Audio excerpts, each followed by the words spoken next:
நமக்கு இந்த இந்த இந்த சம்பவங்களை எல்லாம் பார்க்கிறப்ப பிரியன் அவர்கள் சொன்ன மாதிரி இது பலருமே சொன்னாங்க, இந்த நடவடிக்கையை எடுப்பாரு, கட்டாயம் அவர் எடுத்துருவாங்க. அவங்க பழனிசாமி அவர்கள் எல்லாரையும் ஒன்றிணைப்பதற்கு தயாராக இல்லை. ஏன்னா இவ்வளவு காலம் இதெல்லாம் பண்ணி ஒரு ஸ்ட்ரீம் லைனுக்கு வரப்ப மீண்டும் பழையபடியான்னு சொல்லுவாங்கன்னு இருந்தது. ஆனாலும் ஏன் செங்கோட்டையன் பேசினார்ன்ற ஒரு கேள்வி. திடீர்னு எல்லாருமே ஒரே நேரத்தில் பேச தொடங்கினாங்க. சசிகலா அவர்கள் ஒரு நீண்ட மௌனத்திற்கு பிறகு அவங்க ஒன்று சேரணும்னது, ஓபிஎஸ் அவர்கள் சமரசமின்றி ஒன்று சேரணும்னு சொன்னது, இது எல்லாமே நடந்தது. ஆனா திரும்ப எதிர்வினை வேற மாதிரி இருக்குன்னா இந்த கதையெல்லாம் இப்படிதான் புரிஞ்சு என்னதான் நடக்குதுன்னு புரிஞ்சுக்கிறது. செங்கோட்டையன் 6 மாதத்துக்கு முன்னாடியே பேச ஆரம்பிச்சார். அப்புறம் கூட்டணி அறிவிப்பு அமைதியாயிட்டார். சோ அப்ப அவருக்கு தெரியும் இதை தொடர்ந்து பேசினா நமக்கு பாதிப்பு வரும்னு தெரிஞ்சதுனாலதான் அவர் அமைதியா இருந்தார். இன்னைக்கு திரும்பவும் ஆரம்பிச்சார். ரெண்டாவது இந்த நிகழ்வுலேருந்து நேத்திலேருந்து ஒரு பெரிய ப்ரெஷர் எடப்பாடிக்கு இருக்குது அப்படிலாம் சொன்னால் கூட இன்றைக்கு நம்ம தெளிவாக இருந்துச்சு. ஒரு அன்டிஸ்பியூட்டட் கிங்கிறத நிரூபிச்சுட்டார் எடப்பாடி. அதிமுக தலைமை முழுக்க தன்னுடைய கட்டுப்பாட்டில் இருக்குது அப்படிங்கிறது அது ரொம்ப பலமாக தன்னுடைய இன்னைக்கு தான் ஒரு ஜெயலலிதா ஸ்டைலில் நம்ம பார்க்க முடியும் எடப்பாடிகிட்ட. ஸோ அப்படி இருக்கும்போது செங்கோட்டையன் நீங்கள் அவருக்கு அதிர்ச்சியாக இருந்தால் கூட அவர் என்ன சொல்கிறார், எனக்கு இது மகிழ்ச்சி தாங்கிறார். அவர் சம்பிரதாயத்துக்கு சொன்னப்பட்ட வழியானாலும் அவர் நேத்தி ஒரு பத்திரிகையில் கேட்குறாங்க, எங்கள் பொதுச்செயலாளர் பதவிக்கு நீங்கள் போட்டி போடுறீங்களா அப்படின்னதுக்கு கட்சிக்காக நான் எந்த தியாகத்தையும் செய்ய தயாராக இருக்கேன் அப்படின்லாம் சொன்னார். ஸோ இன்னைக்கு கெடுலாம் என்ன ஆகும் திரு?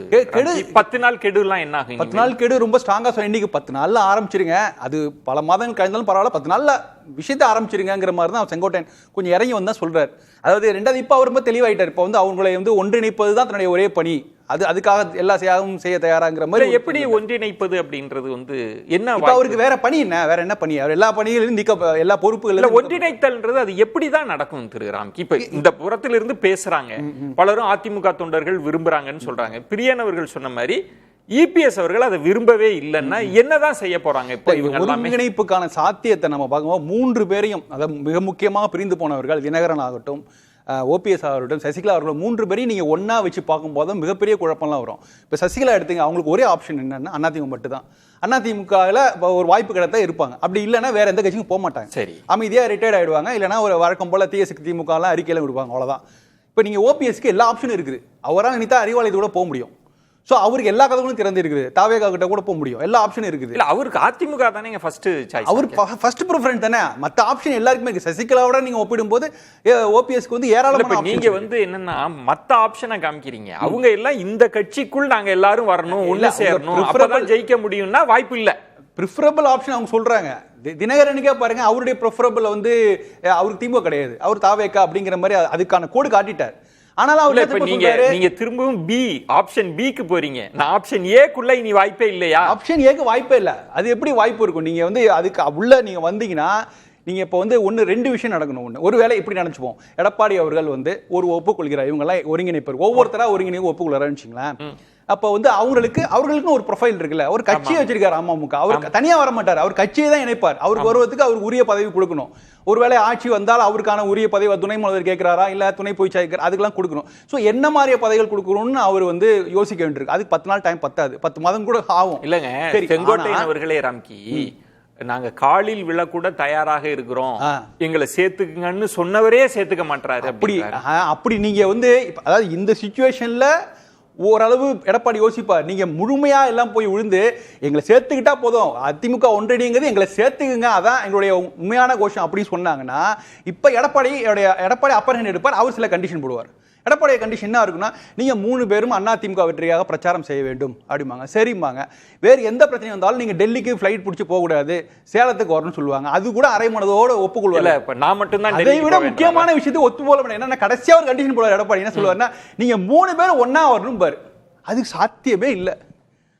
இப்ப நீங்க ஒரு விஷயத்த சொல்றீங்க. இப்ப திரு செங்கோட்டையன் அவர்கள் பிரியன் சொன்ன மாதிரி கொஞ்சம் சாஃப்டா போயிட்டாரு, இது அவருக்கு பலன் தராதுன்னு. ஆனா இன்னொரு இடம் பாருங்க, திரு தினகரன் அவர்களுடைய பேட்டி. அதுல அவர் சொல்ற, நான் இந்தியாவிலேருந்து வெளில போயிட்டேன், நீங்க எல்லாம் இப்ப நயினார் நாகேந்திரன் என்னன்னு சொன்னா, நம்ம எல்லாரும் ஒண்ணு சேர்ந்தா மட்டும்தான் திமுகவை வீழ்த்த முடியும். அவரே ஒப்புதல் வாக்குமூலம் கொடுத்துட்டாரு.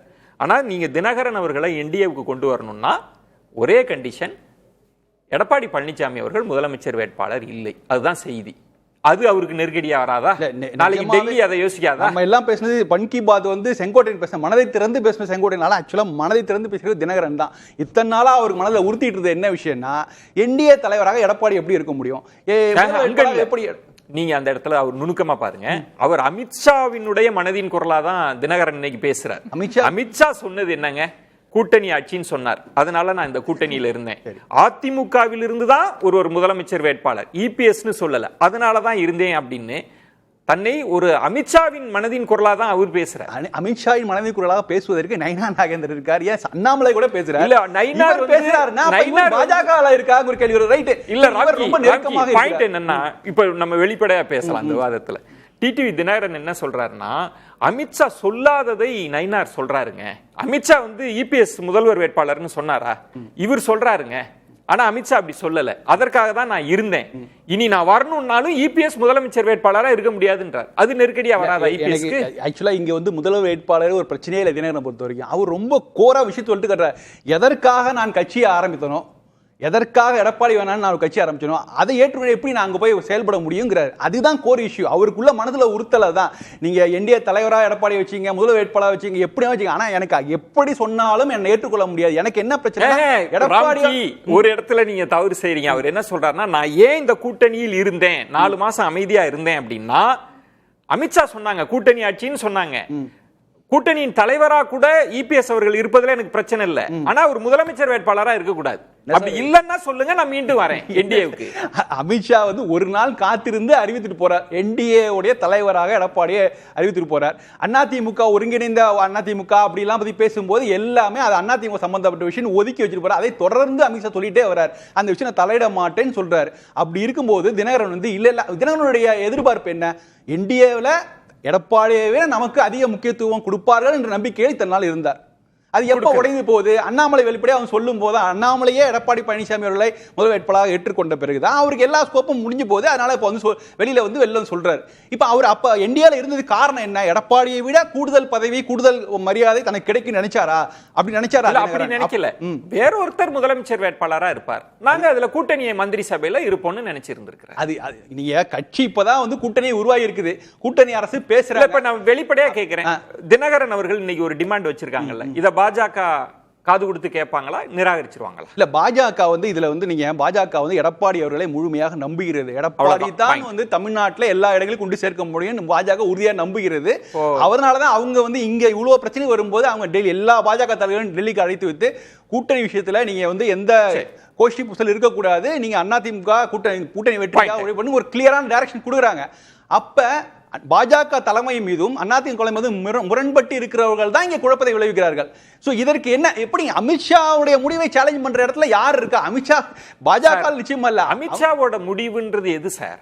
அவருக்கு தெளிவா சொல்லிட்டாரா? ஆமா, என்டிஏவோட தலைவர் எடப்பாடி, நீங்க முதலமைச்சர் வேட்பாளர், என்டிஏவோட தலைவர் எடப்பாடி என்று அறிவிக்க வேண்டிய அவசியம் அமித்ஷா அனௌன்ஸ் பண்ண பிறகு முதலமைச்சர் அறிவிக்கல. அதிமுக கூட்டணிக்கு தலைமை தாங்கும். இல்ல தமிழ்நாடு ராம்கி நம்ம ஒரு என்டிஏ வார்த்தையை இபிஎஸ்ஏ பயன்படுத்துறாங்க சார். ராம்கி நம்ம இல்ல, நான் என்ன சொல்றேன்னா, நம்ம ஒரு அரசியல்வாதி தளத்தில் இருந்தே யோசிப்போம். தினகரன் என்ன சொல்றாருன்னா, நாங்க யாரை எதிர்த்து கட்சி ஆரம்பிச்சோமோ அது அப்படியே தான் இருக்கு, எங்க தொண்டர்கள்ட்ட அந்த சிக்கல் இருக்கு. ஆனா அமித்ஷா அவர்கள் என்ன சொன்னாங்க, கூட்டணி ஆட்சின்னு சொன்னாங்க. சரி நம்ம இருப்போம்னு சொன்னோம். நாங்க இபிஎஸ்க்கு எதிரான தன்மையில் இருக்கிறோம். ஆனா இபிஎஸ் முதல்வர் வேட்பாளர்னு அமித்ஷா சொல்லல. அதுதான் ஒரு கணக்கு, அதுக்காக தான் இருந்தோன்றார். சரி, ஒருவேளை சொல்ல வந்தா என்ன, ஒரு கடைசி நேரத்தில் ஏதோ ஒன்று சொல்றாங்க, சொன்னா வெளியேறி இருப்போம். என்டிஏ தலைவராக எடப்பாடி சொல்லும் போது என்டிஏ முதல்வர் வேட்பாளராக நிச்சயமாக சொல்லுவா சொன்னா, அப்ப அதுக்கு மேல கடைசியா வருவீங்களா, வெளியில வருவீங்களா? அப்ப அது வரைக்கும்